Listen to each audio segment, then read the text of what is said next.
শ্রীপুরে টুপাস dresses নামক কারখানা বন্ধের গুজবে কর্মরত শ্রমিকরা বিক্ষোভ করে মাওনা কালিয়াকৈর আঞ্চলিক সড়ক অবরোধ করে রাখে। দুপুর ২টা থেকে বিকেল ৫টা পর্যন্ত ওই সড়কে যান চলাচল বন্ধ থাকে।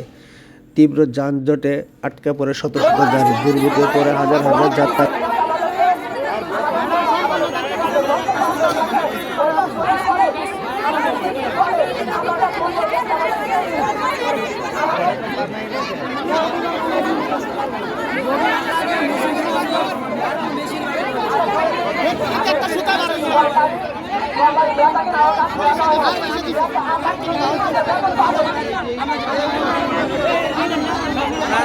আমি বলি মূলত সমস্যা হয়েছে আপনার ইউনিয়ন যে এখন আমাদের বের করে দেওয়া হইতেছে, বের করে দিলে আমাদের বেতন বোনাস দিবে,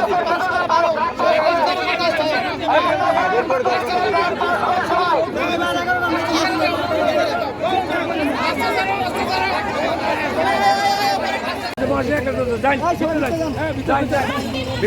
বলতেছে।